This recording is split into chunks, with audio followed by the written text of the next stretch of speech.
My son changed the locks on my house, but he didn't know I still held the deed. The first thing I noticed wasn't the new brass deadbolt shining in the late afternoon sun. It was the flower pot. For 32 years, a blue ceramic flower pot had sat to the left of my front porch steps.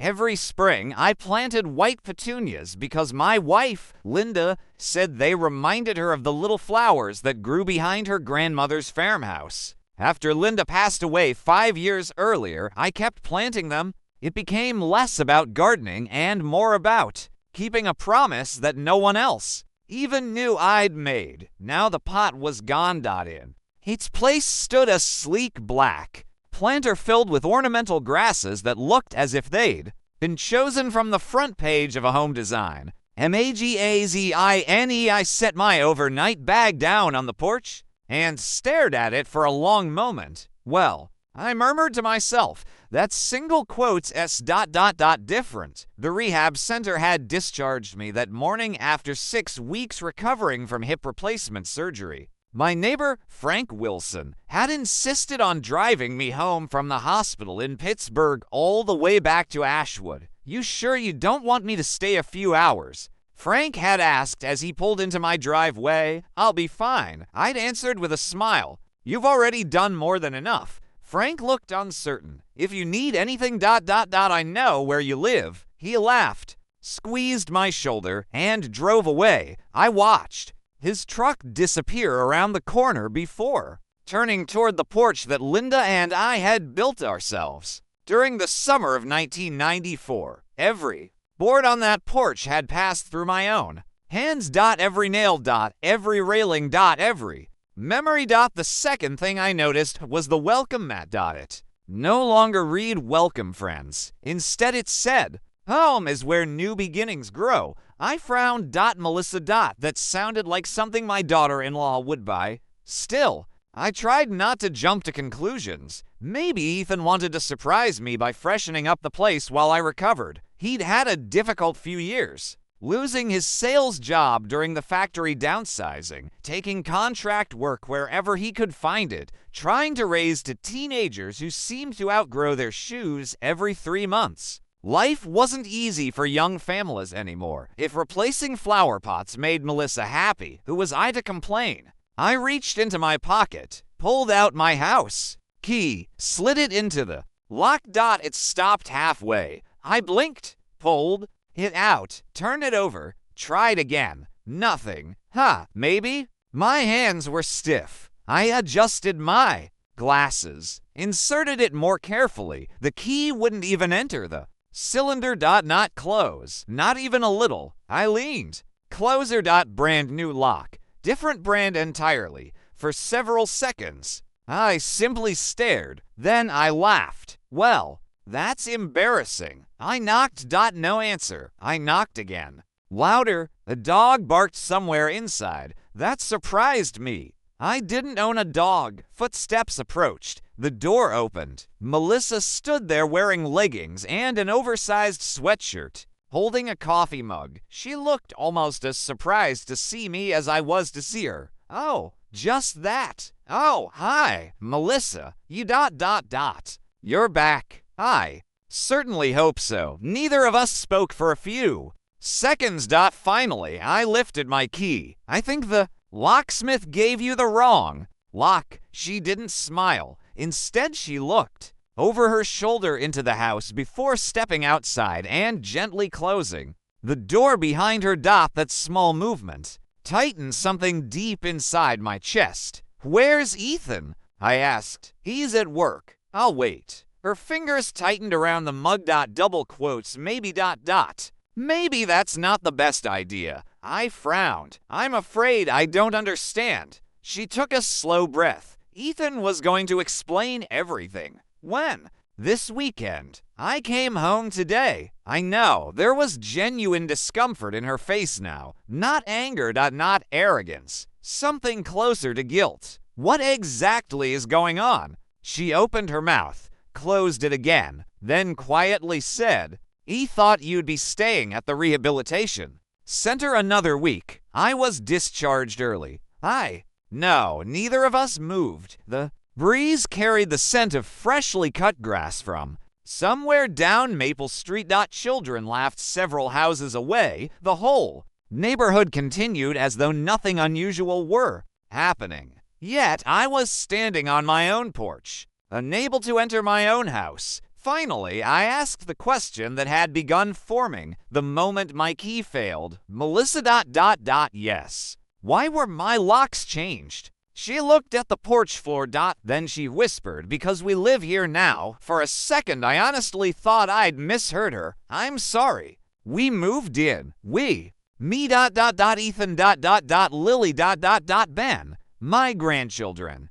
She nodded. When? About 3 weeks ago. I waited for the rest of the sentence. There wasn't one. You moved into my house. Yes, without asking me. She looked miserable. Ethan said you wouldn't mind. I wouldn't mind. He said you always wanted the house to stay in the family. I do. She looked relieved for a fraction of a second. After I'm gone, that relief vanished. Silence settled between us again. Finally, I said very quietly, Melissa, I need to sit down. She instinctively reached for the door. I can. No, I lowered myself carefully onto the porch swing. Linda and I had installed the year Ethan turned 10. The chains creaked with the same familiar sound they always had. At least one thing hadn't changed. Melissa remained standing. I think Ethan really believed this was temporary. Temporary?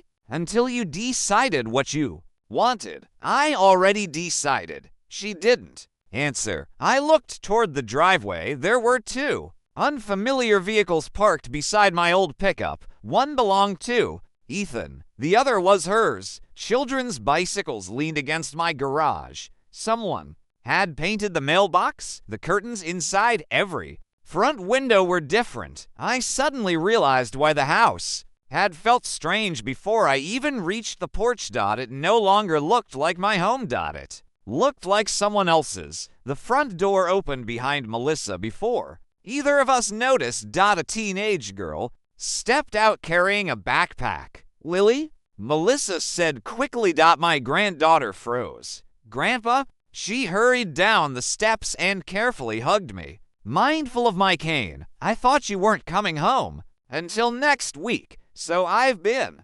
told. She pulled back enough to study my face. You look tired. I feel older than I did yesterday. She smiled sadly. I'm really glad you're home. There wasn't a trace of pretending in her voice. She genuinely meant it. Can I ask you something? Of course. Whose room are you sleeping in? She hesitated. Then quietly answered, yours. For a long moment, I simply looked at her. Not because I was angry with Lily. She was 15. None of this had been her decision. She shifted uneasily beneath my gaze. I'm sorry, she said. Dad told us you wanted us to feel at home. I managed a small smile. That's a kind thing to want. She searched my face, trying to figure out whether I meant it. Teenagers are remarkably good at sensing the truth behind adult words. I'm meeting Emma to study, she said softly. But, are you staying? I intend to. She nodded once. I hope everything works out. Then she walked down the driveway, glancing back twice before disappearing around the corner. Melissa wrapped both hands around her coffee mug.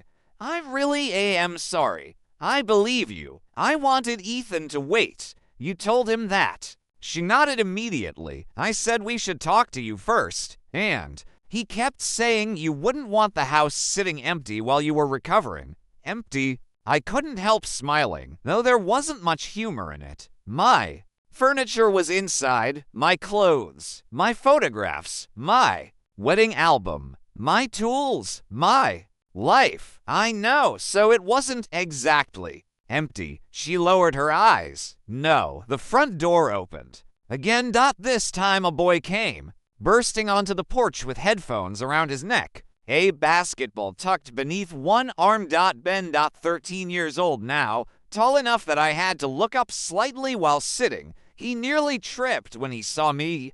Grandpa? His face lit up. He hurried over. You're home already. He hugged me so enthusiastically that I laughed despite myself. Easy, I said. The doctor spent 6 weeks putting me back together. Oh, right? He stepped back. I forgot. He looked toward his mother. Is everything okay? Melissa forced a smile. We're talking? Ben glanced between us. Then quietly asked me, do you want to come watch my game Saturday? The question landed with surprising force, because children have a way of cutting through tension without even trying. I wouldn't miss it. His grin returned instantly. Awesome. He looked toward the street. I gotta go. Tyler's waiting. He bounced the basketball once before. Jogging away, I watched him disappear. Then I turned back to Melissa. They're good kids. They really are. I've missed them. They've missed you too. That made what came next even harder. I don't understand why nobody called me. She took several seconds before answering because Ethan thought what? That if we were already here when you came home she couldn't finish. I did it for her. I'd simply accept it. A tear rolled down her cheek. I think that's what he hoped. I closed my eyes, not because I wanted to avoid the truth, because I suddenly saw my son as clearly as I had when he was 12 years old, standing in our garage after accidentally putting a baseball through Mrs. Donnelly's kitchen window. He hadn't been a bad kid. He'd simply believed that solving the problem first would make the conversation easier later. Sometimes it had, sometimes it hadn't. Apparently he hadn't outgrown the habit. A pickup truck rumbled into the driveway a little after 5, even before the engine stopped. I recognized the sound. Ethan climbed out, wearing dusty work boots and a reflective safety vest. He looked exhausted. Until he saw me. His shoulders stiffened. For a heartbeat, he simply stood there. Then he shut the truck door and walked toward the porch. Dad, hello. Son, neither of us moved. Neither of us smiled. I wasn't expecting you today, so I've gathered. He rubbed the back of his neck. The hospital called yesterday and said they called this morning. I know. Silence again. Finally, he climbed the porch steps. I was going to explain. I've heard that several times. Today, Melissa quietly slipped inside the house, leaving the two of us alone. Ethan leaned against the porch railing. I didn't do this to hurt you. I believe that. I was trying to keep everyone together. I nodded slowly, then started at the beginning. He looked out toward the street before speaking. You know, we lost the rental. I knew your landlord sold the building. He raised the rent before that. You didn't tell me? I didn't want to worry you while you were having surgery. Go on. We looked everywhere in Ashwood. I know housing's been tight. There wasn't anything we could afford. He swallowed. We almost had to move 40 miles away. That surprised me. So far, my new job starts at 6 every morning, and the kids, they didn't want to leave school. He looked directly at Emmy. I kept thinking about this house. My house. Our family house. Our family home. There was a difference. I wasn't sure he saw it. I called attorney Susan Carter. That caught my attention immediately. You talked to Susan. I wanted to know what would happen if if what? If something happened to you. I felt an unexpected chill. The surgery was routine. I know, but you were 72. I noticed. I was scared for the first time since arriving home. I saw genuine fear in his face. Not manipulation, not excuses. Fear. The lawyer said the house was still entirely in your name. It is. I thought Mom always wanted it to stay with the family. She did. So he spread his hands helplessly. I thought maybe maybe this was what she would have wanted. I looked toward the front windows. Behind the curtains, I could see familiar shapes. My dining room table, Linda's china cabinet, the piano she'd played every Sunday evening. Everything was still there. Just rearranged. Did you move my bedroom? He hesitated. Double quotes, yes. Where are my things? We packed everything carefully. Where? The guest room. Every word landed heavier than the one before it. My clothes. Hanging in the closet. My photographs. Still boxed. My office. The kids use it for homework. I slowly stood, using my cane. It took longer than I would have liked. Ethan instinctively reached to help. I waved him away, not out of anger, because I needed to stand on my own. When I was finally upright, I looked him straight in the eye. You changed the locks. Yes. Why? He didn't answer immediately. When he finally did, his voice was barely above a whisper. I was afraid. Of what? That you'd tell us to leave before I could explain. The honesty of that answer stopped me cold. It wasn't a good reason, but it was the truth. I nodded once. At least now we're talking about the real problem. He looked relieved. I never wanted to fight with you. I don't either. I rested one hand on the porch railing. Linda had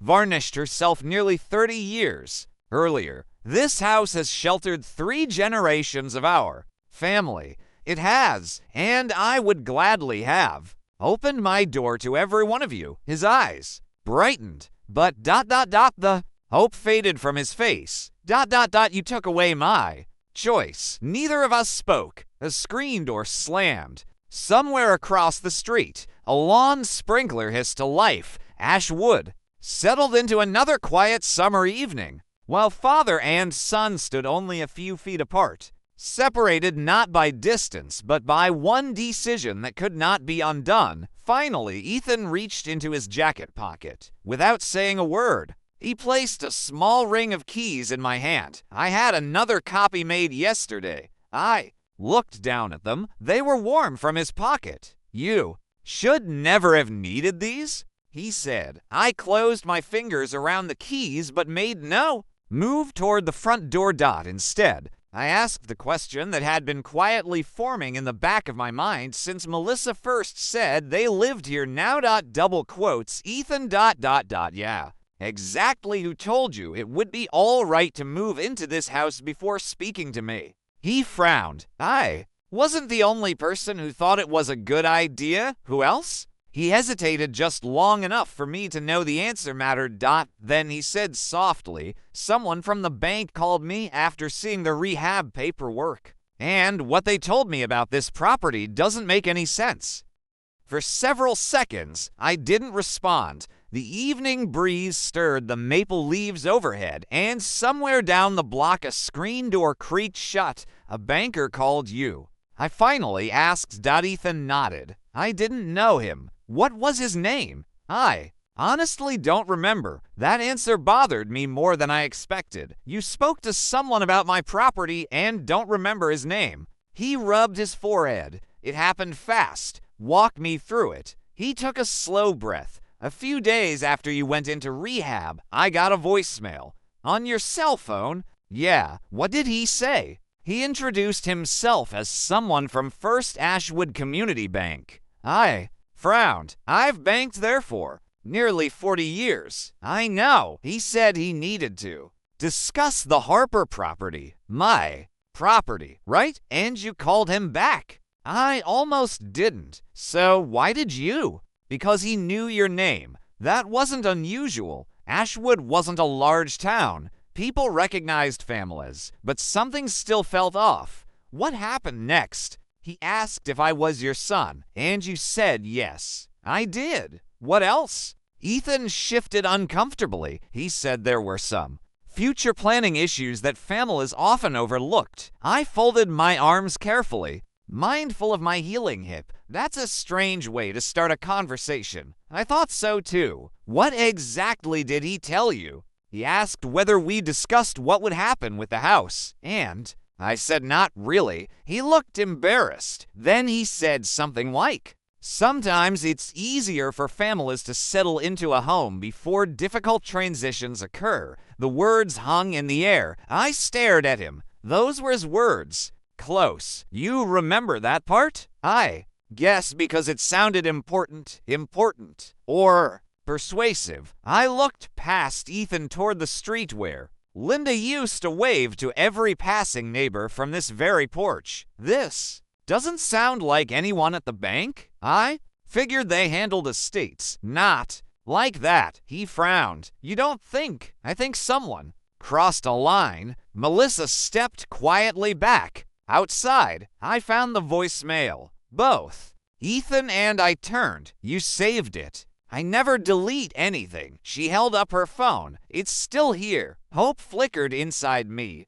Play it. She tapped the screen. A man's calm voice filled the porch. Good afternoon, Mr. Ethan Harper. This is Daniel calling regarding the Harper property. Please return my call at your convenience. There are a few planning matters that may benefit your family sooner rather than later. Click. That was all.no bank name.no. Department.no last name.no extension.just Daniel. I looked at Ethan. That's the message. He identified the bank after I called back. Melissa nodded. He put Ethan on speaker. You heard it. Only part of it. What part? The man kept saying families should think ahead. She hesitated. And he said vacant homes can become burdens. I looked toward my front windows. Again, vacant. The word irritated. M.A. Linda's quilts were inside. My workshop was in the garage. Our wedding picture still hung over the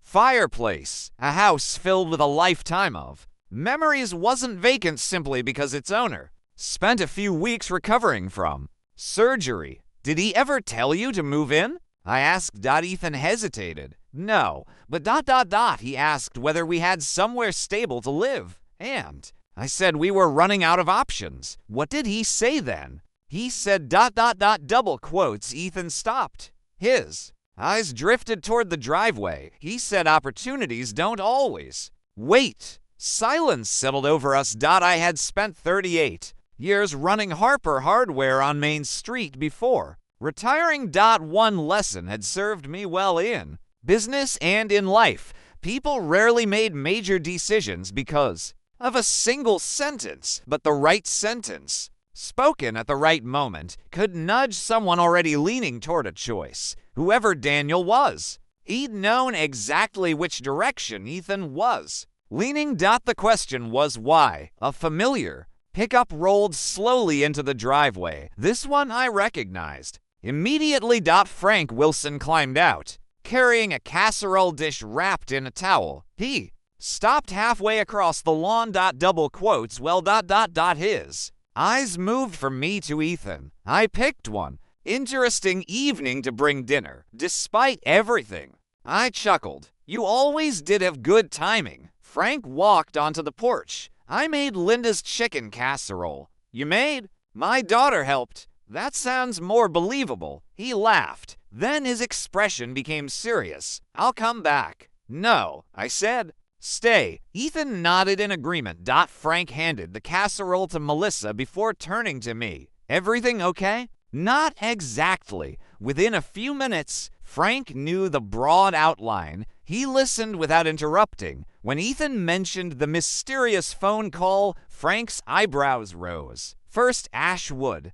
That's what he said. Frank looked at me. Double quotes. Tom. What? I had a strange call too. My stomach tightened. You did? About 2 months ago. What kind of call? Someone asked whether you'd talked about selling. Selling. Frank nodded. I figured it was one of those real estate investors. What did you tell them? That you'd never sell. He smiled faintly. You've been saying that since Reagan was president. I have. What happened? They thanked me. That's all. Pretty much. I exchanged a long look with Ethan. Neither of us liked where this was heading. Frank scratched his chin. I forgot about it until just now. Did they give a company name? No. Did they leave a number? I never answered. He shrugged. They left a voicemail. Do you still have it? Frank laughed. My wife says I'm a digital pack rat. Meaning, I've probably got messages from 5 years ago. He pulled out his phone. After a minute of scrolling, he looked up. Found it. He pressed play. Another man's voice. Com. Professional. Almost rehearsed. Good afternoon, Mr. Wilson. We're reviewing neighborhood property opportunities and hoped to ask a few questions regarding the Harper residence. Please return our call at your convenience. The voice was unmistakable. Ethan looked at me. That's him. It sounded exactly the same. Frank frowned. You know this guy? No, I answered quietly, but apparently he knows me. No one spoke for several moments. Across the street, old Mrs. Donnelly was watering her roses, blissfully unaware that a mystery had just landed on Maple Street. Finally, Frank broke the silence. You know who might know something. Who? Susan Carter. I nodded slowly. Attorney Susan Carter had handled Linda's estate after her passing. She knew every document I'd ever signed. She also knew half the legal history of Ashwood, if anyone's heard about unusual calls involving property. Frank continued. It'll be Susan. I'll see her tomorrow. I'll go with you. I looked at Ethan. He seemed almost relieved. I want to come too. You have work? I'll take the morning off. Melissa looked surprised. We need answers. I studied my son's face for the first time since I'd arrived home. We weren't standing on opposite sides of an argument. We were standing on the same side of a question, and somehow that felt like the first genuine step back toward each other. Later that night, after everyone had gone to bed, I finally walked into what had once been my bedroom. Now it belonged to Ethan and Melissa. They had insisted I take it back immediately, but I couldn't do that, not tonight. It wasn't about pride. It was about giving everyone a chance to breathe. Instead, I carried a small box from the guest room into the den. It contained the things Melissa had packed with surprising care. Linda's framed photograph, my reading glasses, a worn leather journal, and the old metal deed box. I sat in my favorite recliner and opened it. The deed was exactly where I'd left it. Beneath it, however, was something I hadn't seen before, a cream-colored envelope with no stamp, no return address, and only the handwritten words across the front. For Tom, I was certain it hadn't been there before I went into surgery. I turned the envelope over in my hands. The paper felt heavier than an ordinary envelope, the kind people bought in packs at the grocery store. There was no seal from the post office. No indication it had ever traveled through the mail. Someone had placed it there deliberately. The question was when. I looked around the quiet den. The house had settled into the familiar nighttime sounds I'd known for decades, the soft hum of the refrigerator, the occasional groan of old floorboards adjusting to the cooler evening air, the grandfather clock in the hallway marking each passing second. Upstairs, I could hear faint footsteps. Probably Ben getting a glass of water. For just a moment, I considered waiting until morning. Then I carefully opened the envelope. Inside was a single folded sheet of cream. Stationery. The handwriting stopped me cold. It belonged to Linda. I knew it instantly. After 46 years of marriage, I could have recognized her handwriting from across a room. My hands began to tremble. The date at the top read, April 17th, nearly 4 months before my surgery. I unfolded the page. Tom, if you're reading this, then Susan probably convinced someone to give this to you at the right time before you panic. I'm not predicting the future. I'm simply trying to finish something I should have finished years ago. You always believed that love meant protecting everyone. Sometimes it does. Sometimes it means trusting them enough to tell them the truth. There's something about this house that Ethan doesn't know. Not because we wanted to hide it forever, because we kept waiting for the right moment. And somehow the years kept passing. When you're ready, go see Susan. She has the rest. Love always. Linda. I read it 3 more times. Every sentence sounded exactly like her. She had always believed I postponed difficult conversations until tomorrow, more often than I'd cared to admit. She'd been right. I folded the letter with great care and slipped it back into the envelope.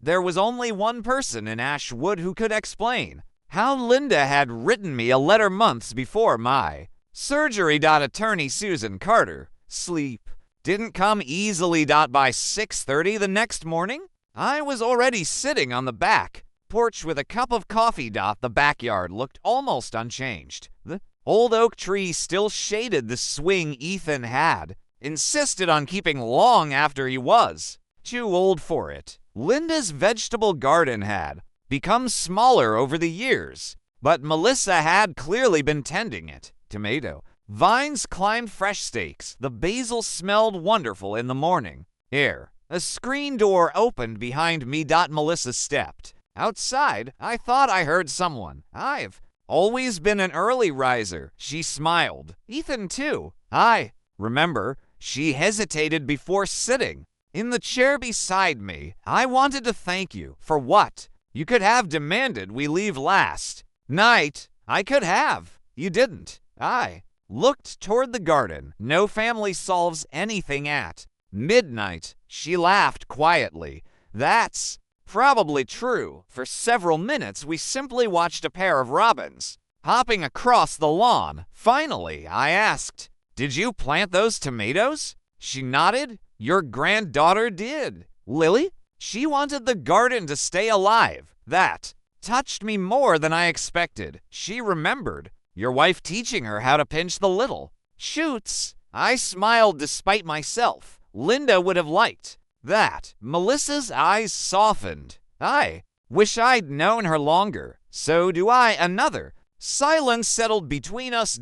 This one felt easier. Not comfortable, but hopeful. Ethan blames himself, she said quietly. He should. She nodded. I know, but he also thinks he may have ruined everything. I stared into my coffee. When he was 8, he broke every window in my greenhouse. Melissa looked surprised. Everyone. Baseball. What did you do? I made him help me replace every pane. Were you angry? Oh, absolutely. She smiled. But by the end of the week, he'd learned how to install glass. And he'd learned mistakes aren't repaired by pretending they never happened. She looked toward the house. I think he's ready to learn that lesson again. So do I. A little before 9. Frank Wilson's truck pulled into the driveway. Ethan climbed into the passenger seat while I settled carefully into the back. Melissa waved as we drove away. So, Frank said, everyone's still speaking to each other. Barely. That's better than not speaking. Ashwood looked much the same as it always had. Mrs. Donnelly's roses were in full bloom. The bakery had a line stretching onto the sidewalk. Kids rode bicycles through the town square. The white steeple of Ashwood Community Church rose above the trees, visible from nearly every street. It reminded me that life in a small town rarely paused for anyone's troubles. Within 15 minutes, we parked outside Carter and Associates. The brick building had once belonged to Susan's father before she'd expanded the practice. Inside, everything smelled faintly of coffee and old books. The receptionist smiled warmly. Mr. Harper, good morning. Diane, Susan's expecting you. I hadn't called. That stopped me. She is. Diane smiled knowingly. She said if you came by this week, send you right in. I exchanged a glance with Ethan. Susan Carter was standing beside her office window when we entered. She was in her early 60s now, her reading glasses balanced low on her nose, a thick file resting on her desk. She smiled gently. Tom, I have questions. I suspected you might. She looked at Ethan. I'm glad you're here too. You expected me. Susan nodded. I've been expecting this conversation for almost 3 years. Ethan frowned. What does that mean? Susan gestured toward 3 chairs. Sit down. No one argued. Once we were seated, she folded her hands. The first thing I need to tell both of you is this. She looked directly at Ethan. Your father has never hidden this house from you. Ethan looked confused. I don't understand. The problem isn't the deed. Then what is it? Susan opened the thick file. Carefully, she removed another envelope. It bore Linda's handwriting. This, Susan said softly, Is your mother's final set of instructions? Ethan stared at the envelope as though it might answer every question by itself. It was written 6 months before she passed away. He swallowed hard. Why have I never seen it? Susan took a slow breath. Because your mother instructed me not to give it to either of you until one very specific condition had been met. The room fell completely silent. Finally, I asked, what condition? Susan looked first at me, then at Ethan. When the two of you were finally forced to decide whether this house meant more to your family than your pride.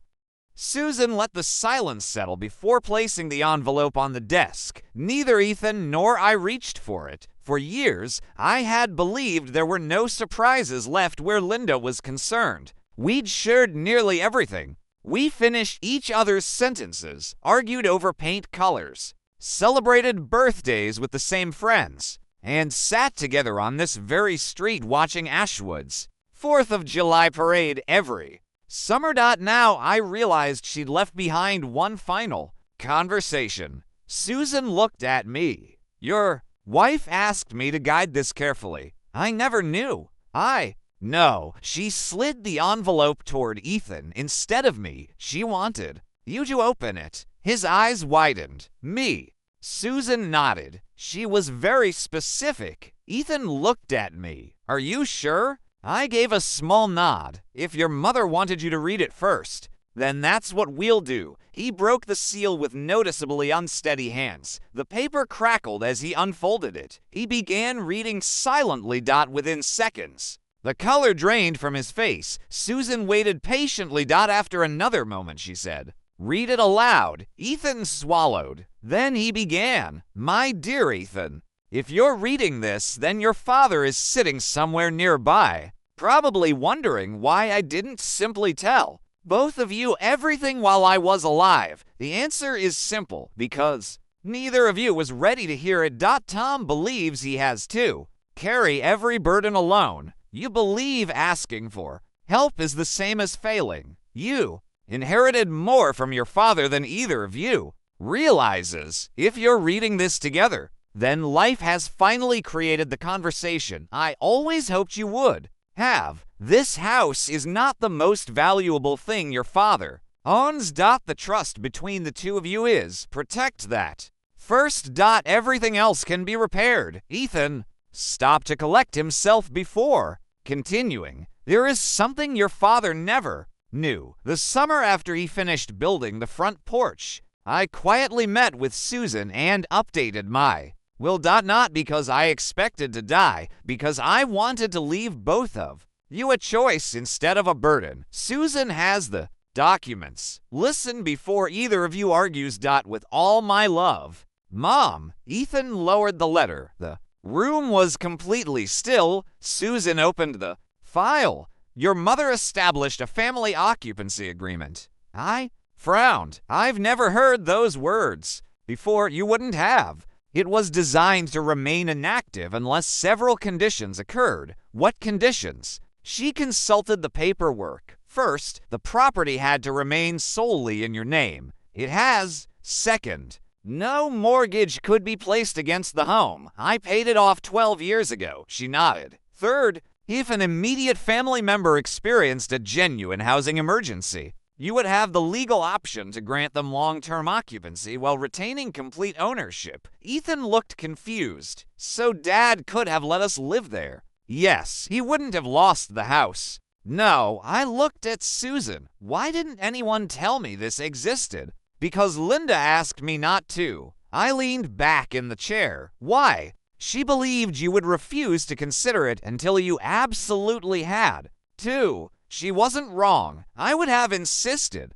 Ethan solve his own problems first, not because I didn't love him, because I believed independence was one of the greatest gifts a parent could give a child. Susan continued. Your wife worried about something. What? She worried that one day the family would mistake the house for the inheritance. Ethan looked down at the letter still resting in his hands. Susan continued. She told me something I'll never forget. What was that? A home should never become a prize that people fight over. It should become a place where people remember how to love each other again. For several moments, nobody spoke. Finally, Ethan looked at me. I'm sorry. His voice was steady, not defensive, not desperate, simply honest. I should have called. You should have. I kept convincing myself I'd explain later. I know. I was embarrassed. I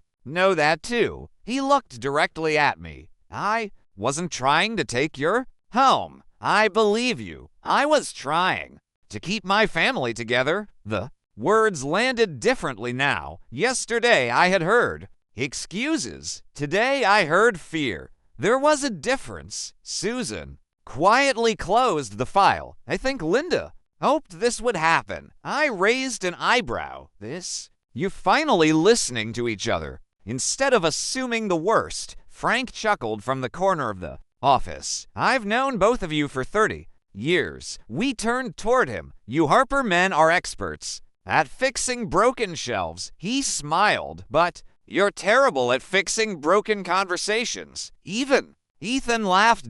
It was the first genuine laugh either of us had shared since I came home. Susan reached into the file once more. There is one more document. She handed it to me. It was only 2 pages long. At the top, in Linda's handwriting, were the words, Family House Principalcy. Read the first line aloud. No family member should ever enter this home by assumption. The second, no family member should ever be refused a conversation. The third, no lock should ever replace trust. I stopped reading. Those words struck harder than anything else that morning. Ethan covered his face with one hand. I'm so sorry, Dad. I stood carefully. My hips still complained when I rose too quickly. I walked around Susan's desk until I stood beside my son. He looked up.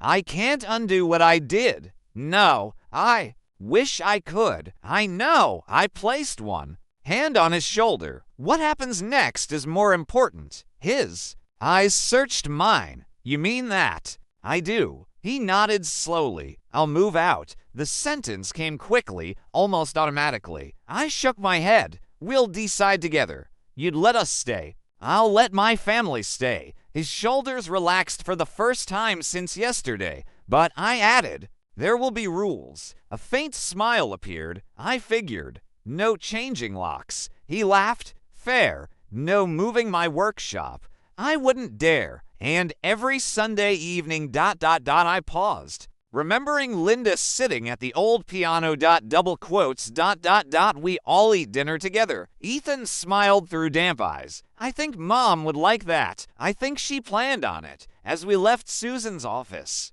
she called after us, double quotes, oh, Tom. I turned. One more thing. She reached into a separate folder. This has nothing to do with Linda's instructions. What is it? It concerns those unusual phone calls. The warmth that had begun returning to the morning disappeared. Susan's expression became serious. You're not the first client who's mentioned them. Frank stopped walking. How many? 4. All older homeowners. She nodded. Every one of them owned property without a mortgage. Ethan frowned. What happened? Susan looked toward the closed office door before answering. So far, no one has lost a house. She paused, but someone has been quietly gathering information about nearly every longtime property owner in Ashwood. The room fell silent once again. This time, it wasn't our family that worried me. It was the town itself. The drive back to Maple Street felt different from the drive into town. Yesterday, every mile had seemed to widen the distance between Ethan and me. Now we rode mostly in silence, but it was the comfortable kind. The kind that follows an honest conversation instead of replacing one. Frank pulled up to a stop sign near the town square. You know, he said, I've been thinking, that can be dangerous. I replied. He grinned. My wife says the same thing. Ethan smiled from the passenger seat. Frank continued. If Susan says for homeowners got similar calls, then those are only the people who mentioned it. That's what concerns me. I said. Most folks would ignore a strange phone call or forget about it. Exactly. We passed Harper Hardware, even after 3 years of retirement. Seeing the storefront still stirred something in me. The painted sign remained the same. Harper Hardware display window held garden tools, paint brushes, and a stack of bird feeders. A young employee was arranging bags of potting soil outside. He noticed our truck and waved. I waved back. It's still strange seeing someone else running the place. Ethan said, "It took me a while to get used to it. You ever miss it?" Every spring. Why spring? Because everyone suddenly remembers they need to fix something. That earned another laugh. Frank glanced toward me. "You stopping in?" I looked at the storefront for a moment. Actually, yes. I'll wait. Inside, the familiar scent of lumber, machine oil, and fresh-cut rope welcomed me before anyone else could. "Some smells never leave you, Mr. Harper." A cheerful voice came from behind the counter. It belonged to Emily Brooks. 20-8 years old. She had started working weekends in the store while attending high school. Now she managed the entire business. "Welcome home." "Thank you, Emily." She came around the counter and hugged me gently. "I heard you were recovering." "Well, I'm moving a little slower. My grandfather always said slow people notice more." "Your grandfather said a lot of smart things." She smiled. "He also said you taught him how to sharpen a handsaw." "I probably learned it from him." Emily looked toward Ethan. "It's good to see you." "You, too." Her smile faded slightly. "I heard things have been busy." "Word traveled quickly in Ashwood." "It always had. Nothing we can't handle," I said. "I hope so." She lowered her voice. "Actually, while you're here, there's something odd I wanted to ask." I exchanged a glance with Ethan. "What is it?"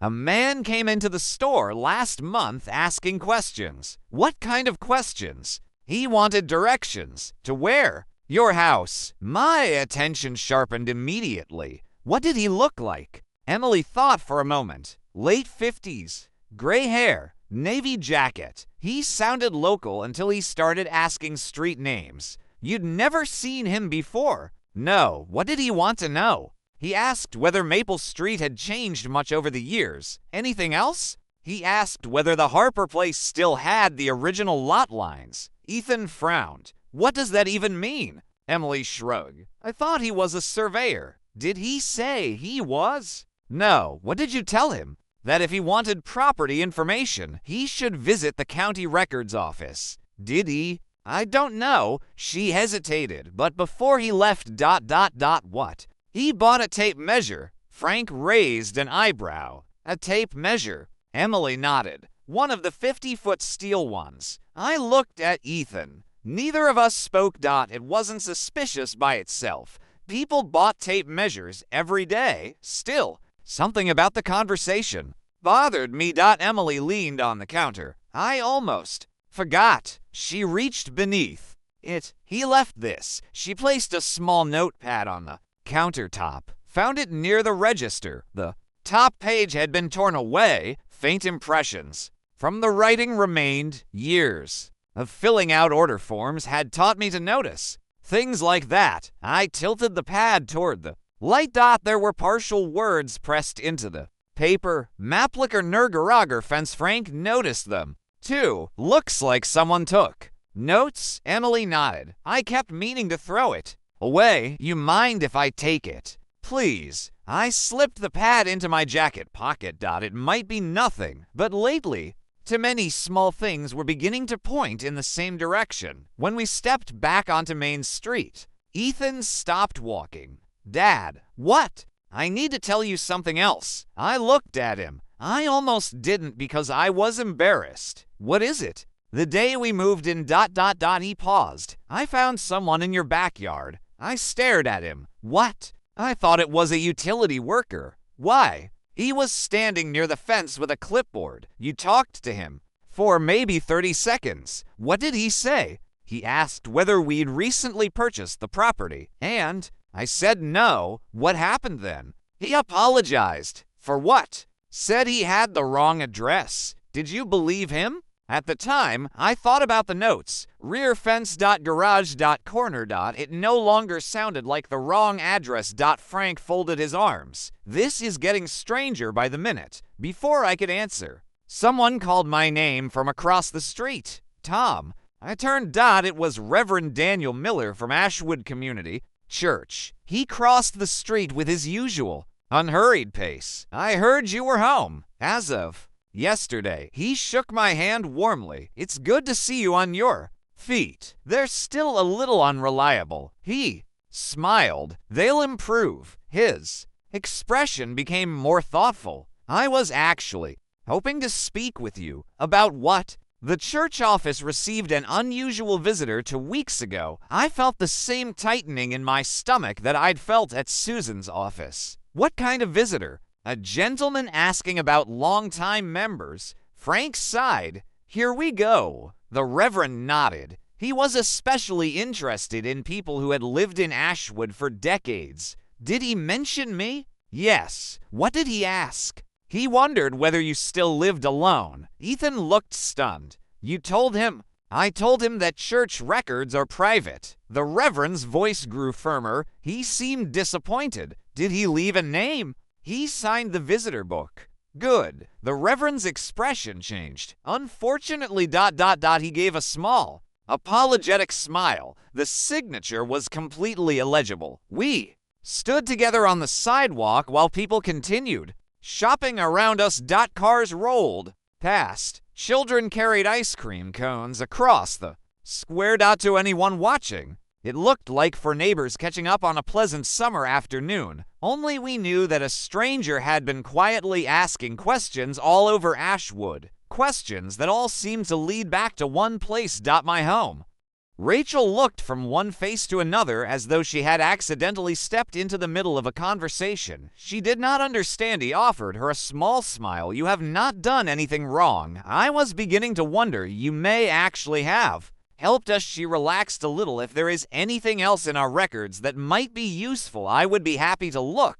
Would you? Of course. She opened her folder again and carefully turned a few pages. There is one thing that seemed unusual. Frank folded his arms. What was it? The man did not ask about famous buildings or old churches. What did he ask about? He only wanted homes that had remained in the same family for several decades. Ethan looked at me. That cannot be a coincidence. Rachel continued. He also asked whether any of those homes still had their original deeds or survey documents. That sentence caught my attention immediately. My original deed is still in the house. Rachel nodded slowly. He seemed very interested in records that owners kept themselves. Instead of filing away, I thanked her for stopping by and accepted one of her business cards. If you remember anything else, please call me. I will. She walked down the porch steps, then paused halfway to the sidewalk. Oh, there is one more thing. Yes, he mentioned that he hoped to visit the county archives next week. After she left, none of us spoke for several moments. Finally, Frank broke the silence. I think it is time we stopped treating this like a series of odd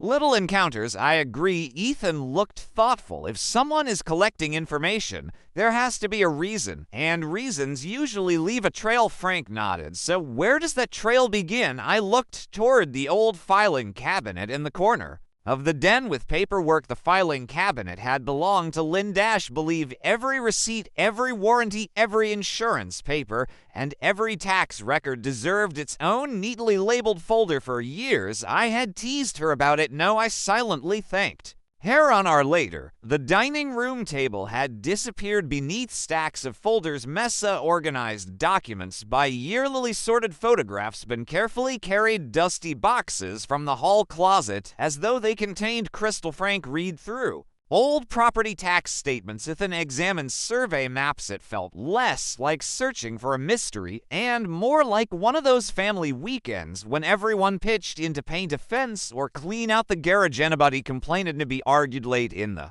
afternoon. Lily lifted a faded envelope from one of the oldest boxes. Grandpa, what did you find? I do not know. She handed it to Meth. Return address belonged to a surveying company in Harrisburg. Postmark was dated 1993. The year Before Linda and I built the front porch inside was a folded map he spread it across the tablelight, showed our property exactly as I remembered it, but someone had drawn a careful pencil circle near the back corner of the lot bin leaned closer. What is? That I honestly do not know. Ethan pointed toward a handwritten note near the edge of the map. It says original boundary marker. Frank frowned. Does that mean anything to you? I looked through the kitchen window toward the backyard. It might when I bought the property. The previous owner mentioned an old stone marker near the rear fence. I never paid much attention to it. You think it is still there? I have not looked in years. Within minutes, all 6 of us were walking across the backyard.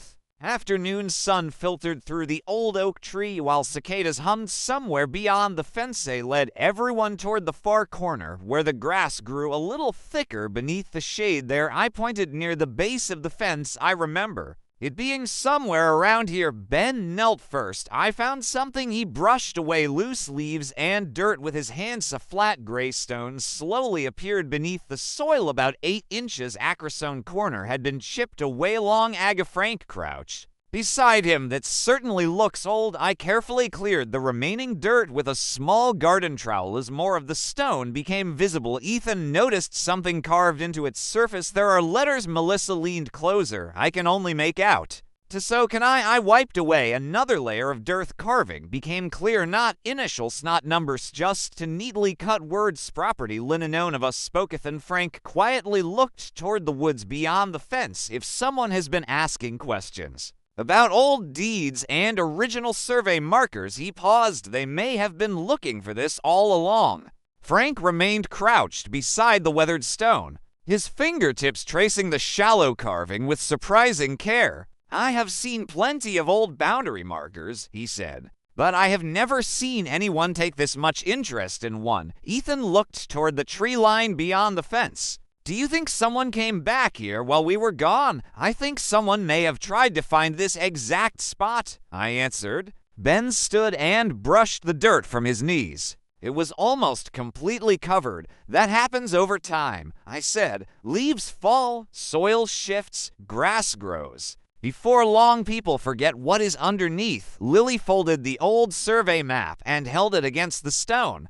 The circle is almost exactly where we are standing. Melissa glanced toward the neighboring yard. I have lived here for 3 weeks and never even noticed this corner. Most people would not, Frank replied. I slowly walked a few steps beyond the marker and looked toward the back fence. Something felt different. The fence itself was the same cedar fence I had repaired countless times over the years, but one board near the corner was noticeably newer than the others. Ethan, I called. He came over. What do you see? That board. He leaned closer. It does not match the rest. It was replaced recently. You did not replace it. I shook my head. No, Melissa answered before anyone else could. I did not either. Neither did I. Ethan added. Frank stepped closer and rested one hand against the fence. The nails are still bright, he said. They cannot be more than a few months old. Ben looked puzzled.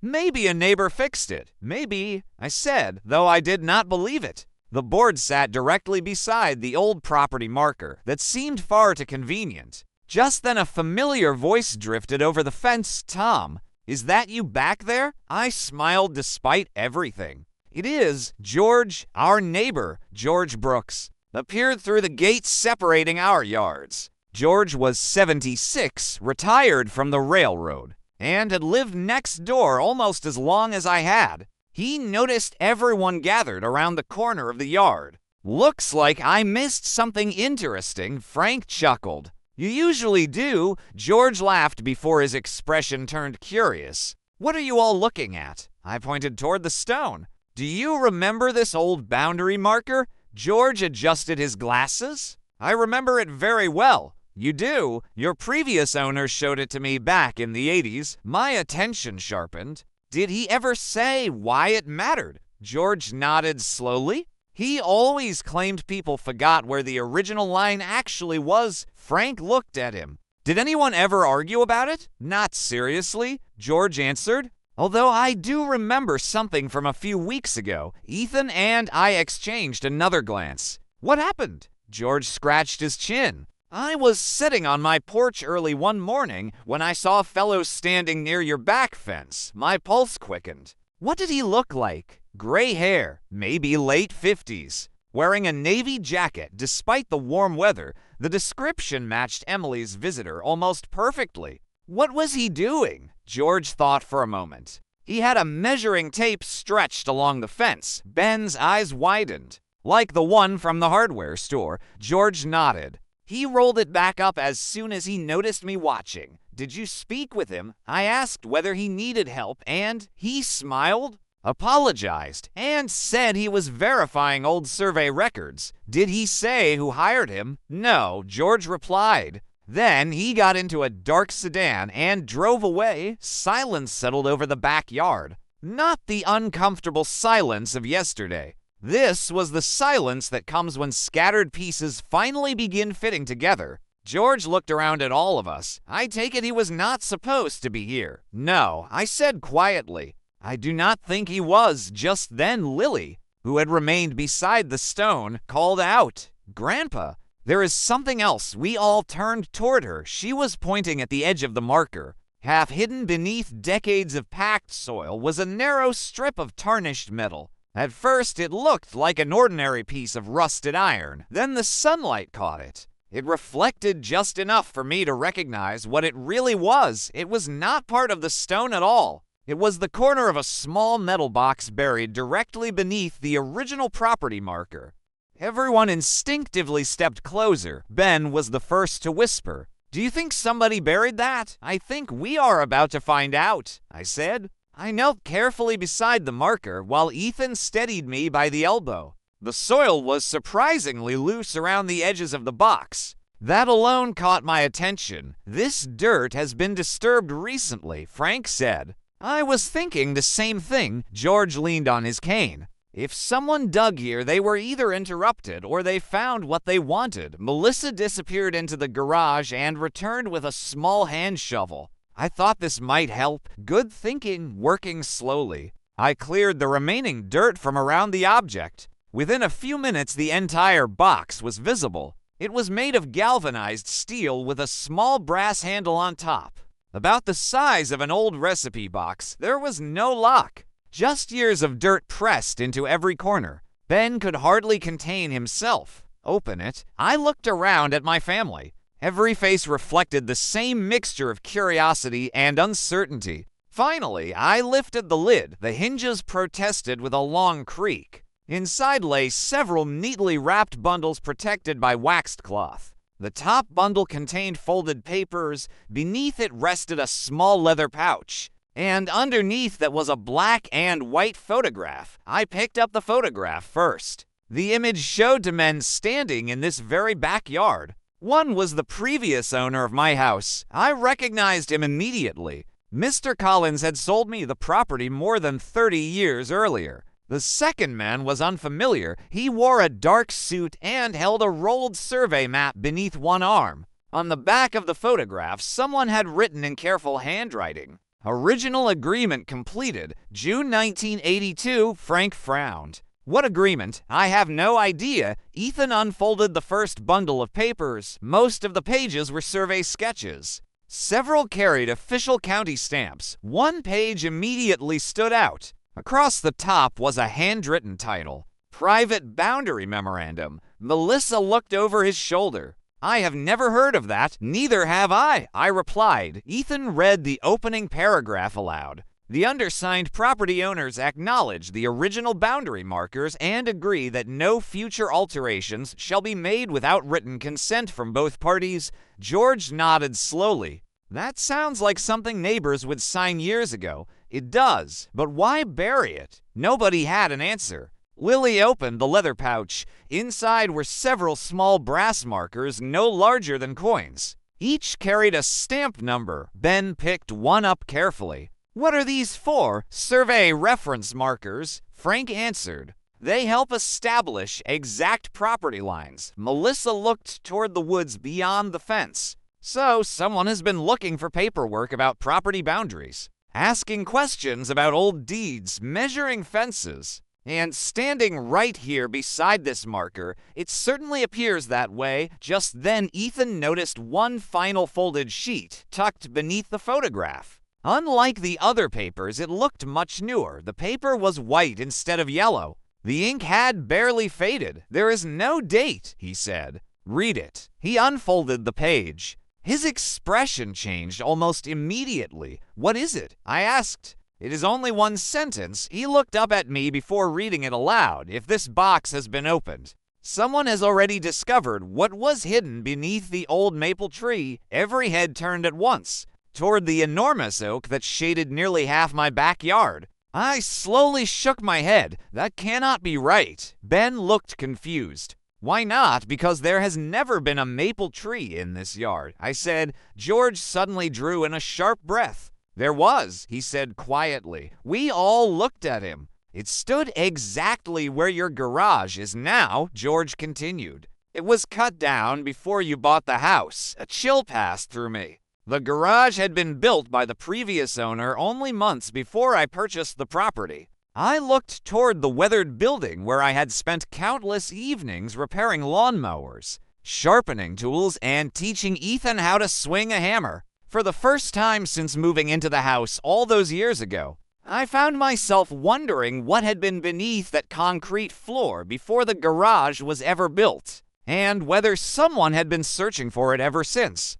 Nobody spoke for several long moments. The afternoon breeze stirred the leaves overhead while every one of us stared toward the garage. Ben finally broke the silence. "You do not think there is really something under there?" George slowly shook his head. "I honestly do not know. But I do know that old maple was enormous." "How enormous?" "So wide that 3 children could barely reach around the trunk together." Frank looked at him. "You remember it that clearly?" George smiled. "I carved my initials into that tree when I was 12. My father made me apologize to the owner before supper, even with the tension hanging over us." That earned a few smiles. I looked back toward the garage. "When was it built exactly?" George thought for a moment. 1982. Maybe early autumn, the same year written on the back of the photograph. That coincidence was becoming harder to ignore. Ethan started walking toward the garage. "I want to take a look inside." We all followed. The familiar scent of sawdust and machine oil greeted me as soon as I opened the side door. Everything inside looked exactly as I had left it before surgery. My workbench stood beneath the window. Rows of carefully labeled jars held screws, bolts, and nails. Old hand tools hung neatly on the wall. Melissa smiled. "I tried very hard not to move anything in here, I can tell." "Thank you." Ben wandered toward an old red toolbox. "I always loved this place. You spent half your childhood helping me organize it. I mostly handed you wrenches. That counts as helping." Frank slowly walked across the concrete floor. "You poured this slab yourself." "I did." With 3 friends and far too much coffee, George tapped the floor gently with the tip of his cane. "It sounds solid enough." Ethan had already begun looking around the edges of the garage. "Dad, come here." I walked over. He pointed toward the back wall where several shelves stood. "What do you notice?" At first I saw nothing unusual. Then I realized the shelves were sitting a few inches away from the wall. They had always been flush against it. "I never leave that gap." "You are sure?" "Positive." Together we slid the shelving unit forward. It moved much more easily than I expected. Behind it, low on the wall, was an old square metal access panel, barely 12 inches across. I stared at it. I completely forgot that was there. Frank looked surprised. "You knew about it. When I built the garage, I left access to an old drainage channel. You have never opened it." "Not in years." Ben knelt beside the panel. "There is fresh dust around the screws." He was right. Most of the wall carried decades of settled dust. The 4 screw heads looked noticeably cleaner. Someone had touched them recently. Melissa looked at Ethan. "Do you have a screwdriver?" He reached into my tool cabinet almost automatically. "Second drawer on the left." I smiled. "You still remember?" "I probably always will." A few turns later, the screws came free. Ethan carefully lifted away the panel. A cool draft drifted out from the opening. Frank switched on a flashlight and aimed it inside. The narrow passage extended only a few feet before ending beneath the concrete slab. "There is not much room," he said. George leaned closer. "What is that on the ground?" Near the end of the passage rested something wrapped in thick brown canvas, about the size of a briefcase. Ben looked at me with wide eyes. "Can you reach it?" Ethan stretched his arm into the opening. His fingertips barely touched the bundle. Almost. Frank handed him a short rake hanging nearby. "Try this." After several careful pulls, the canvas bundle slowly slid toward the opening. Dust rose into the air as it emerged. Melissa helped lift it onto the floor. The fabric had been tied with faded cotton cord. Across the top, someone had written a single word in black marker. "Harper." Every eye turned toward me. I slowly shook my head. I have never seen this before. The knot came loose with surprising ease. Inside rested another metal box, smaller than the one beneath the property marker. Its lid carried a brass nameplate. Not my name, not the previous owner's name. Just neatly engraved words, open together.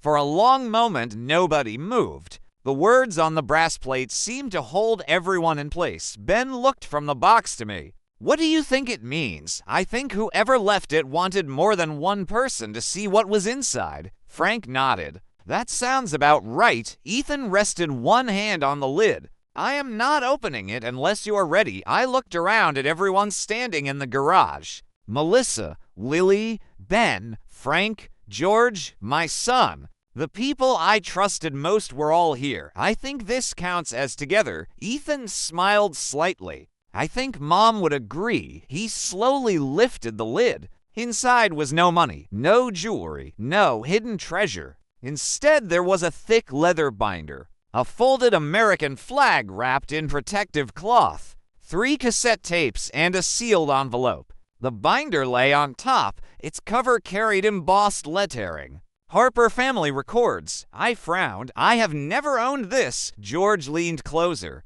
"The previous owner might have." I carefully opened the binder. The first page contained a handwritten note. "If this binder is being read, then the promise made in this garage has lasted long enough. Please read every page before making any decisions." Signed, William Collins. The name immediately caught my attention. Mr. Collins, the man who had sold me the house. I turned the next page. It contained photographs, old photographs. Some showed the property before the garage existed. Others showed the giant maple tree George had described. One photograph stopped me cold. Standing beneath the maple were 3 men. William Collins, a much younger George Brooks, and my own father. Frank looked over my shoulder. "That is your dad." "It is." I stared at the photograph. "My father never mentioned helping Mr. Collins." George adjusted his glasses. "I had forgotten your father was there that day. You remember this?" "A little." "What happened?" George took a slow breath.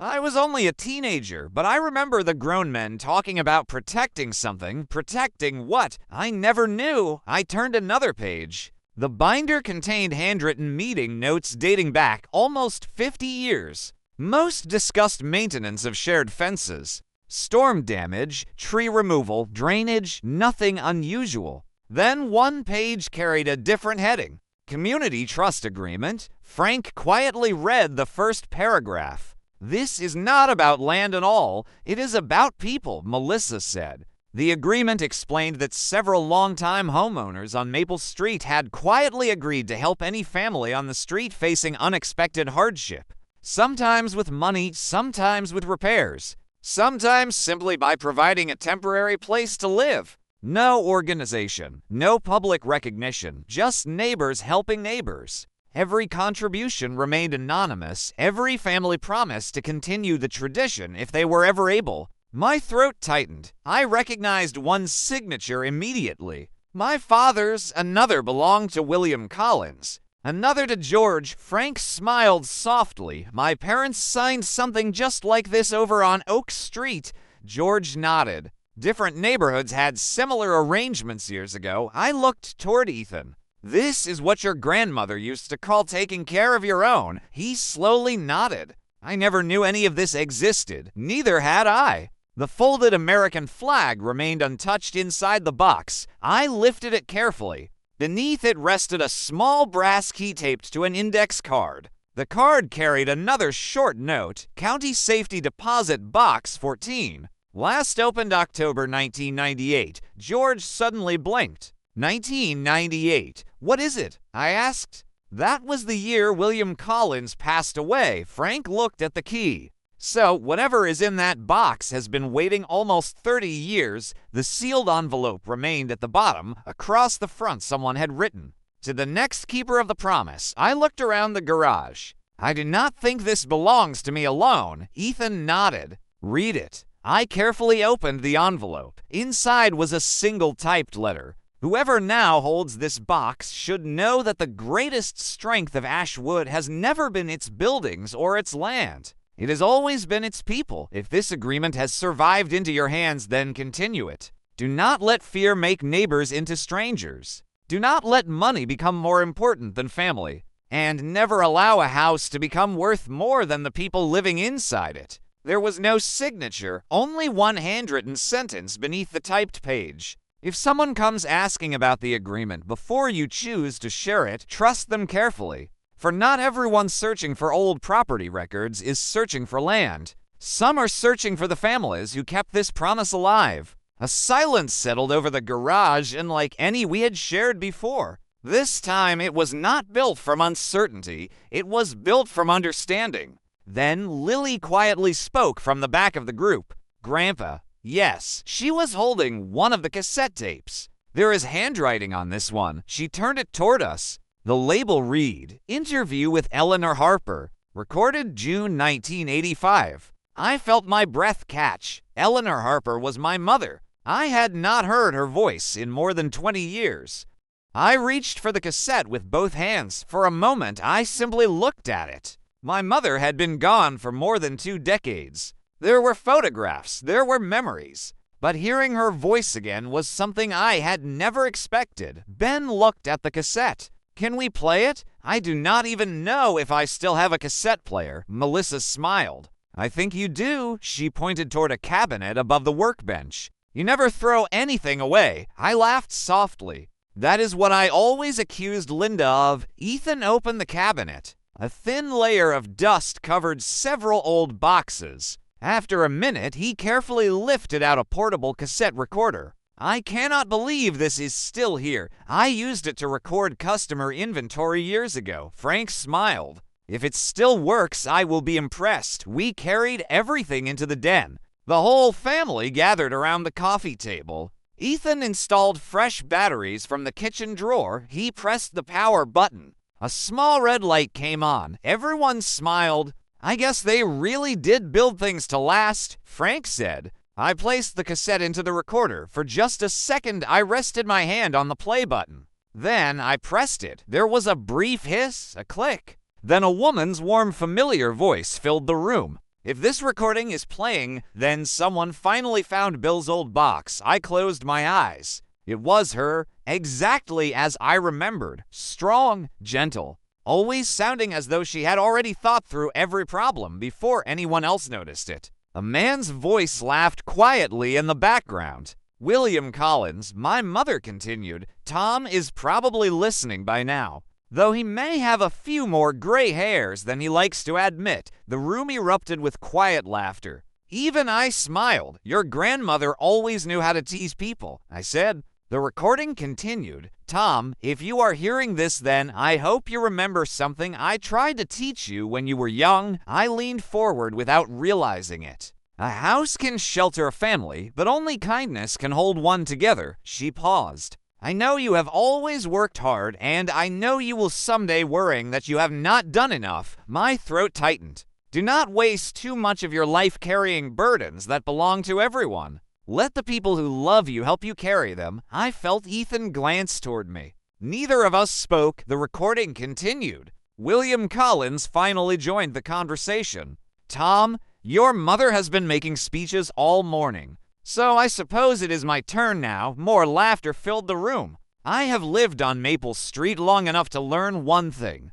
Every generation thinks it is the first to face hard times. But every generation also discovers that neighbors can accomplish more together than families can accomplish alone. The tape crackled softly. Then my mother spoke again. If this neighborhood still knows one another by name, then the promise survived. George quietly wiped at one eye. I had forgotten how she sounded, so had I, Frank admitted. The recording lasted nearly 20 minutes. There were stories, old jokes, memories of town picnics, discussions about helping young couples buy their first homes, and repeated reminders that generosity should never expect applause. When the tape finally clicked to an end, nobody reached for the stop button. The silence that followed felt full rather than empty. Ben looked at me. Great-grandma sounded amazing. She was. Lily smiled. I wish I could have met her. You would have liked each other. Frank leaned back in his chair.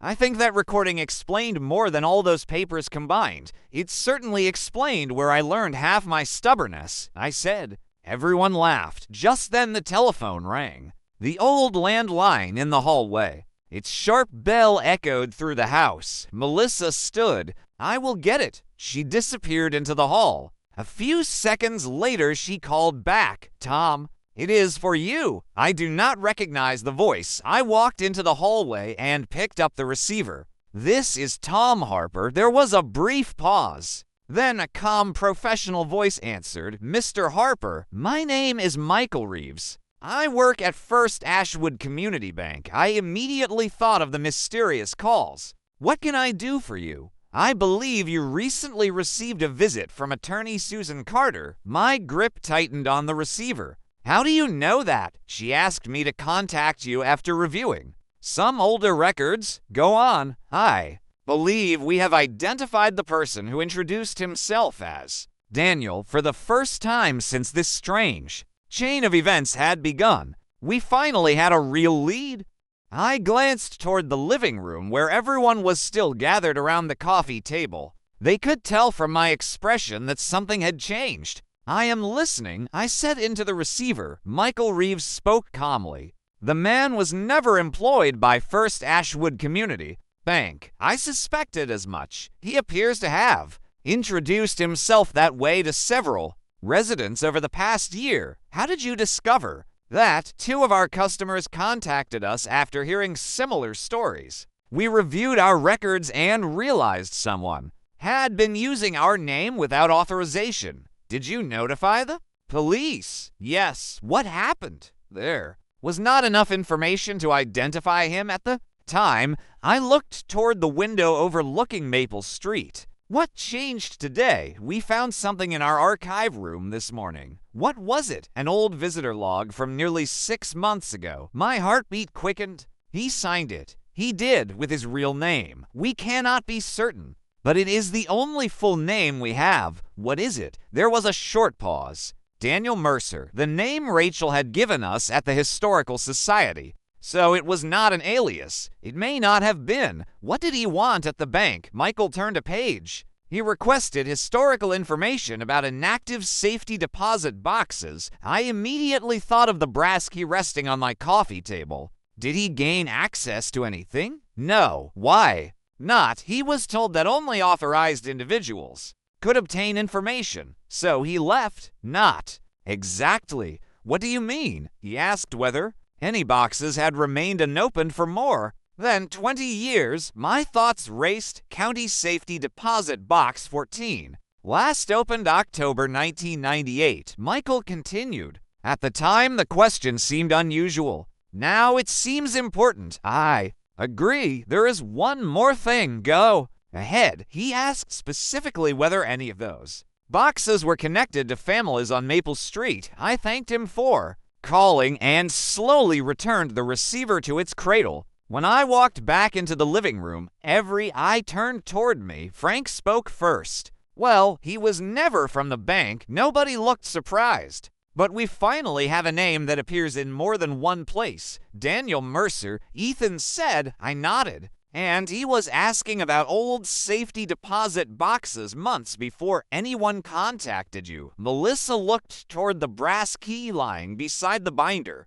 So he may have been looking for that box all along. That is exactly what I am thinking. George leaned forward. Then, perhaps we should see what is inside before someone else does. Frank smiled. I was hoping you would say that. Ben looked around excitedly. Can we go now? I laughed. I appreciate your enthusiasm.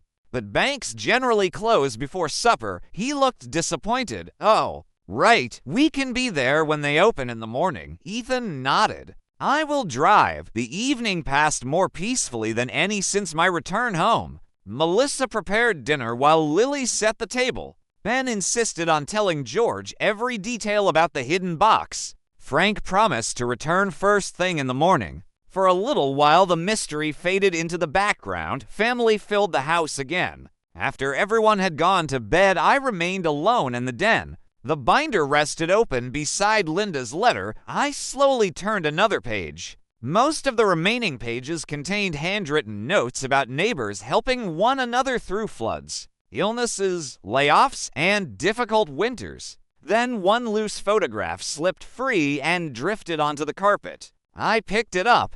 It showed a much younger Linda standing in front of Harper Hardware. She was laughing at something outside the frame. On the back, she had written a single sentence. The best things we ever built were never made from wood. I smiled, still teaching me. I whispered. Before closing the binder, I noticed something tucked into the inside cover. A folded receipt. It came from a small cafe that had once stood beside the railroad station. The date was June 1985. The receipt listed coffees, one slice of apple pie, and one handwritten note at the bottom. Meeting with Daniel completed. My smile disappeared. The handwriting was not Linda's, it was William Collins. I stared at the receipt for several seconds. The room suddenly felt much quieter, not because the house had changed, because the name on that receipt had, until now, Daniel Mercer had existed only as a stranger asking questions. Now there was evidence that William Collins had met with someone named Daniel more than 40 years earlier. I turned the receipt over. The back was blank, no explanation, no initials, nothing. I slipped it carefully inside the binder before carrying everything back into the metal box. Whatever this meant, I wanted Susan Carter to see it before I reached any conclusions. The next morning, I woke before sunrise. Old habits have a way of surviving retirement. The kitchen already smelled of fresh coffee. Melissa looked up from the stove. I thought you might be awake. You know me too well already, she smiled. I am learning. Ben wandered into the kitchen, rubbing his eyes. Are we going to the bank today? We are. Good. He poured himself a glass of orange juice. I barely slept. Lily laughed. I do not think any of us did. By 8:30, Frank was already in the driveway. George arrived a few minutes later. Susan Carter met us outside the bank just before opening. She looked at the brass key in my hand. I had a feeling this might surface someday. You have seen one like it before, she nodded. Years ago, you knew about the safety deposit box. I knew it existed. You never opened it. I was not authorized. The bank manager greeted us at the front entrance. Michael Reeves was younger than I expected. Perhaps in his early 40s, he shook each of our hands. Mr. Harper, thank you for coming so quickly. You sounded concerned. I am. He led us into a private office. The box has remained untouched since October 1998. Who opened it then? He checked a folder. William Collins, and before that, there are no electronic records from earlier years. Only handwritten logs stored off-site. He accepted the brass key from me, then placed a form on the desk. I will need your signature before we proceed. After completing the paperwork, we followed him through a secure door into the vault. Rows upon rows of metal boxes lined the walls, some small, some large, each one representing pieces of someone's life. Michael stopped in front of a narrow column. He inserted one key. I inserted mine. The lock turned smoothly. He removed the box and carried it into a private viewing room. This is yours now, he said quietly. Then he stepped outside and closed the door. For a moment, none of us moved. Finally, Ethan looked at me. You should open it. I nodded. The lid lifted without resistance. Inside rested only 3 items. a sealed envelope, a leather journal, and a folded newspaper clipping. I picked up the clipping first. The headline immediately caught my attention. Ashwood neighbors create private emergency fund. The article described several local families quietly pooling money to help neighbors facing unexpected hardship. No names were listed, only one sentence had been circled in blue ink. Some traditions survive only because no one seeks recognition for them. Frank smiled softly. That sounds exactly like your mother. Next, I opened the leather journal. The inside cover carried William Collins' signature. Beneath it, he had written, "For whoever continues after me." The first pages listed dates, families, addresses, amounts of money, home repairs, medical expenses, anonymous scholarships, roof replacements, heating bills. Every entry ended with the same notation. Promise fulfilled. Melissa looked up. This was never about property. No, Susan replied gently. It was always about protecting the people living on it. Then I reached for the sealed envelope. Across the front, William Collins had written, "To Tom Harper, if circumstances ever require." I carefully broke the seal. Inside was a handwritten letter. "Tom, if this letter reaches you, then the neighborhood has changed enough that someone is searching for our records instead of simply joining our work. Do not judge too quickly. Some people chase history because they value it. Others chase it because they believe every old promise hides forgotten wealth. There has never been hidden money. There has never been buried treasure, only trust. If someone begins asking questions about deeds, property lines, or forgotten boxes, remember that they are looking in the wrong place. The real inheritance has always been the willingness of ordinary families to care for one another without expecting anything in return. If Ashwood still has people willing to do that, then everything worth protecting is still alive. William Collins. Nobody spoke. The mystery that had begun with changed locks, strange phone calls, hidden boxes, and old maps suddenly looked very different. It had never been leading toward riches.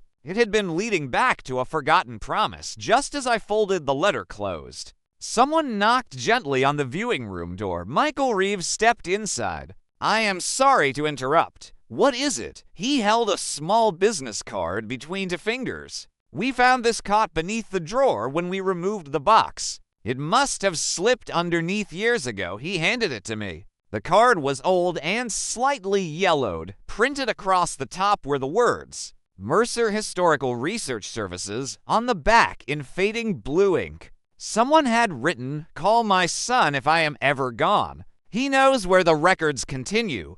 I turned the business card over once more. The printing had faded with age, but it was still readable. Frank leaned closer. "So there really was a Daniel Mercer all those years ago. It certainly appears that way," Susan said. She took the card from my hand and studied it carefully. "The paper alone tells us this is several decades old." Ethan looked thoughtful. "So the man visiting Ashwood now may not be the same Daniel?" "No," Susan replied. "He could be a son, a grandson, or someone using the same family business." George nodded slowly. "That would explain why William Collins met with him in 1985. Melissa looked from the business card to the journal. Then perhaps the man asking questions was not inventing the name after all. I thought back to every conversation, every phone call, every unexpected visitor. The tone had always been polite, persistent, curious, never threatening.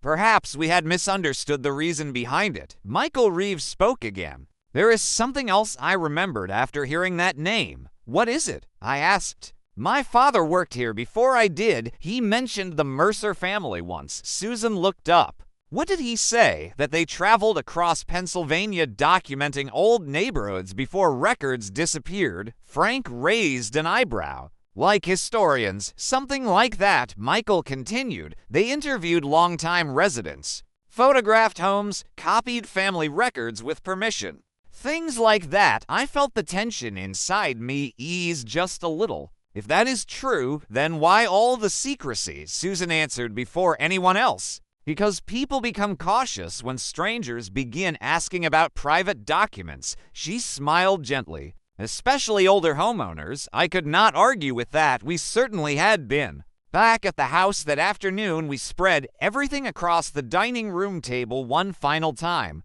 The journal, the letters, the maps, the cassette tapes. The old photographs, the business card. For nearly 2 hours, Susan carefully arranged every item in chronological order. When she finished, she leaned back in her chair. "I think we finally have the full picture." Everyone waited. William Collins and your mother believed that memories disappear much faster than buildings. She rested one hand on the journal. The Mercer family appears to have helped preserve local history. The neighborhood families protected one another. The two groups occasionally worked together. Ethan nodded. "So the records continued in more than one place." "Exactly." George smiled. "My wife always said history belonged in living rooms, not locked filing cabinets." Melissa laughed. "I like that, so do I said. Ben had been quietly turning the pages of the journal. Suddenly he stopped. "Grandpa, what is it?" "There is one blank page here." I walked over.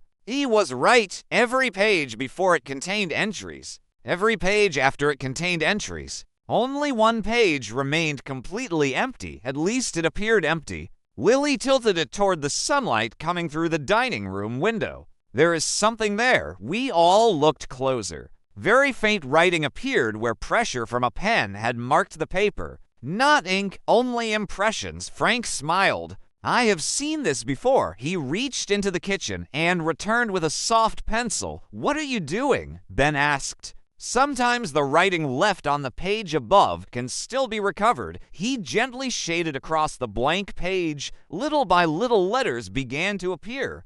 Everyone leaned in. A single sentence slowly emerged. "Next meeting, Harper House, July 12, 2026. Today." The room fell silent. Melissa checked the calendar hanging beside the refrigerator. "It is July 12th. Ethan looked at me. "They were supposed to meet here today." A gentle knock sounded at the front door. Not hurried, not loud, just 3 calm, evenly spaced knocks. Nobody moved for a heartbeat. Then I walked into the hallway and opened the door. Standing on the porch was an elderly man wearing a light gray jacket despite the summer warmth. He held a worn leather satchel beneath one arm. His smile was kind. "Good afternoon," he said. "My name is Samuel Mercer." He glanced past me toward the familiar dining room. "I believe my father once promised William Collins that if the neighborhood ever needed us again, someone from our family would come back."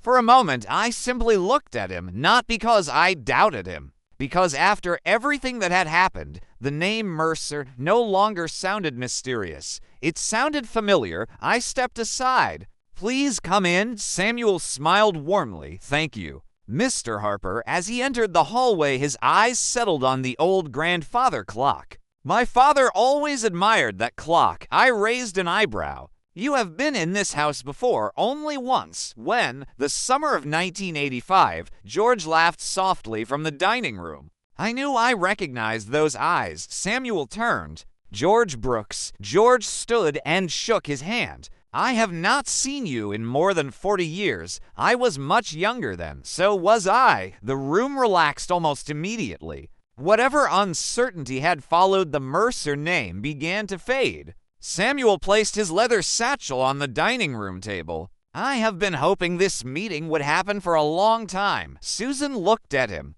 "You knew about the journal." "I knew William planned to leave it with Tom one day." "You also knew about the safety deposit box." Samuel nodded. "My father helped prepare everything before William passed away." Ethan folded his arms. "Then why did someone spend weeks asking questions around town?" Samuel's expression became thoughtful. "I believe I know the answer." Everyone waited. "My son Daniel came to Ashwood last year." The room grew quiet again. "He was the one making the phone calls." Samuel nodded. "He should have introduced himself properly." "Why did he not?" "He worried people would refuse to speak with a stranger carrying old family records." Frank smiled. "He was not entirely wrong." Samuel gave a small embarrassed laugh. "No, he was not." I looked at him carefully. "So there was never any plan to claim land or challenge ownership?" "None whatsoever." "What about the measurements around my fence?" "My son compares old survey."